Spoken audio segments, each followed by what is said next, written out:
Conquering the challenges of college costs start with a good overview of the system. When we start to develop the ideas that we're going to use to assess a college decision, one of the important variables obviously is cost.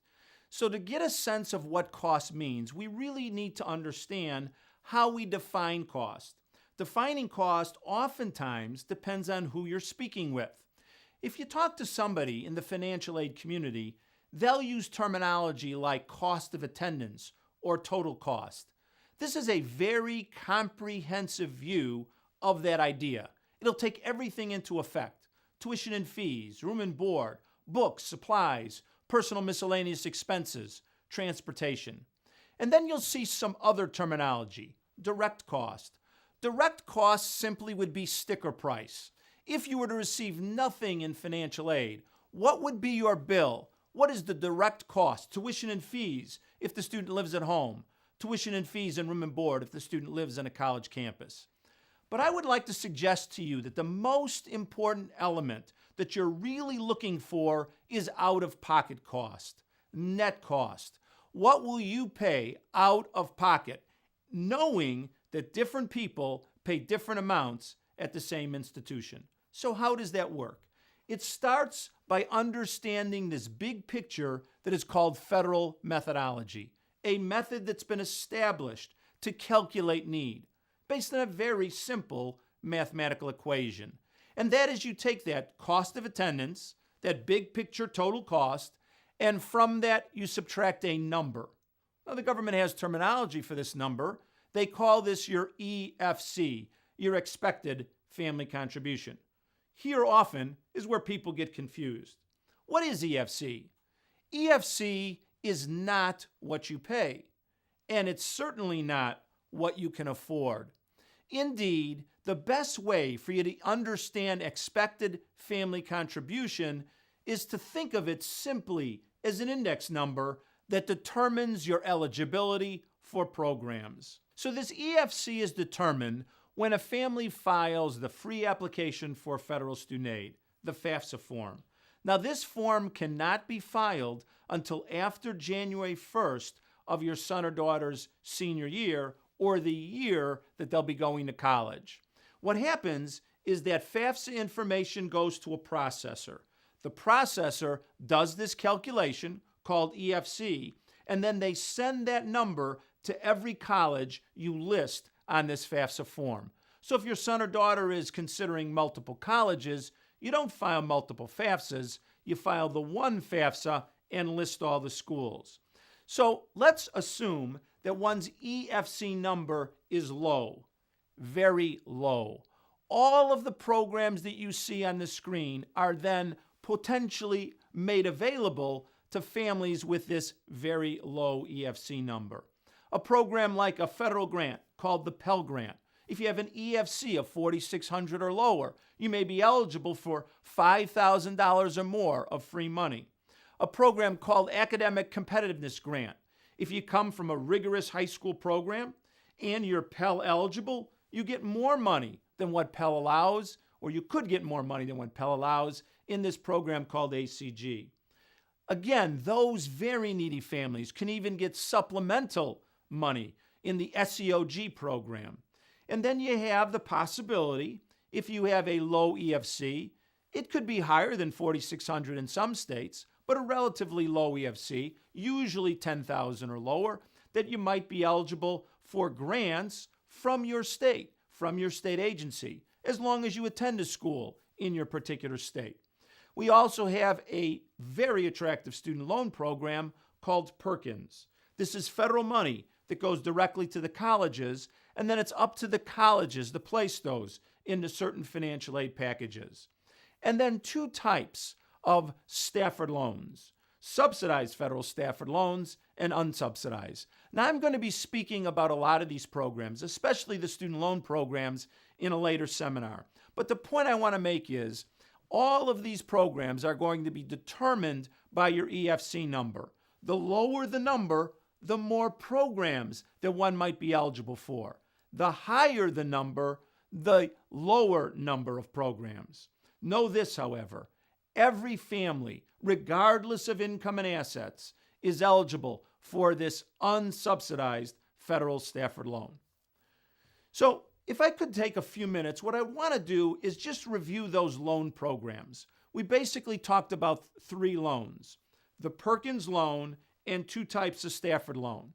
And so the Perkins loan is attractive for the following reasons. This is money that is a student loan and not a parent loan, written in the student's name. The parent has no legal responsibility to repay on the loan. The interest rate while the student is in college is paid by the federal government, so it's interest-free during that period of time. And that interest rate at 5% begins to accrue 9 months after the student has graduated. But here's the problem with the Perkins loan. It's a tough loan to obtain. There's a limited amount of money that each college is able to provide in this Perkins loan resource, and so they typically provide it to the most needy situations. But if your EFC number is lower than that cost of attendance, then you will more than likely find yourself eligible for what we would call the subsidized federal Stafford loan. This is also a very attractive loan, where the federal government will pay the interest on the loan while the student's in college. That interest will begin to accrue 6 months after graduation. Now, some more good things about that subsidized federal Stafford loan is the interest rates are going down. At the time you view this seminar, they're probably going to be in the 5% range, but then the following year at 4% and the following year thereafter at 3%. Now, there are some maximums that you want to be aware of in this federal Stafford loan: $3,500 in freshman year, $4,500 in sophomore year, and $5,500 in each of junior and senior years. And then the one loan that everyone can obtain, regardless of income and assets, is the unsubsidized federal Stafford loan. Still a student loan, not a parent loan. The big difference is that the federal government will not pay the interest on the loan while the student's in college. That interest is going to accrue. There is a $2,000 greater maximum. So if you had a $3,500 federal subsidized loan, you could pick up an extra $2,000 in that freshman year, bringing your total loan to $5,500. So here's what you come away with. Everyone, simply by filing the form, will be able to have their student borrow $27,000 over that 4-year period of time. $5,500 in freshman year, $6,500 in sophomore year, and $7,500 in each of junior and senior years. All right, next point I want to make is that in addition to all of those programs that are really determined by this EFC number, we have 2 other very important sources. One of those sources come from independent agencies, private-based scholarships. And I have a separate seminar that's going to talk about those. And then another seminar that I'll spend a lot of time talking about what colleges do with their own money. This has been the biggest change in the system over the last 20 years. We have received lower and lower amounts from federal and state sources, but colleges are anteing up so much more of their own money. So you're going to want to view that particular seminar. So what are the college's responsibilities? Well, let's think about it.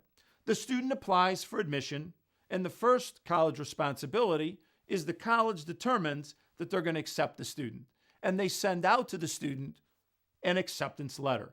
That's a very exciting time for students, and rightfully so. But what's really exciting for the parent is when they get that second letter, the award letter.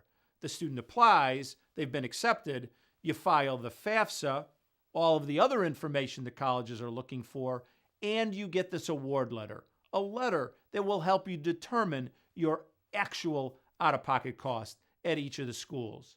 And I have a separate seminar on award letters that you're certainly going to want to view. All right, let me give you a few FAFSA pointers if I could. You obviously want to use accurate information, and there are 2 components to that information. One would be the tax return that we talked about from the year prior to enrollment, and secondly would be good statements so that you can reflect your assets correctly. You certainly want to file electronically. You know, there are paper versions out there, but nobody likes paper. Go to the correct website, a website that we link on our managingcollegecosts.com website. You also want to sign with PINs. Now, what we mean simply is that if you're going to file electronically, you sign with a PIN. You have to sign electronically. And so here's the key. You as a parent need a PIN. One parent needs a PIN, and the student needs their own PIN. Now again, there's a separate link on our website so you can get those PINs in advance. And the final point I'd like to make is that you want to review your student aid report when it comes in. You file the FAFSA, it goes to a processor. The processor receives that FAFSA data, calculates that EFC number, and transmits that number to every college you list on the form. And then they send to you something we call a student aid report. Now, the student aid report has two benefits. One, it's your cross-check mechanism. Did you make an error? And if you did, you can correct it and send it back in, send it directly to the college, and the college can correct your data. And the other benefit to the student aid report, it's an add-on opportunity. Let's say your son or daughter had applied to 3 schools, you filed the FAFSA, listed those 3 schools. And then all of a sudden, after you file the FAFSA, they indicate to you they want to apply to another place. You don't have to file another FAFSA. Just indicate that school on this student aid report when you get it, send it in electronically to the college, and the college will have the information they need to go to work on your behalf. So this is indeed the overview of the financial aid system. It's a good start.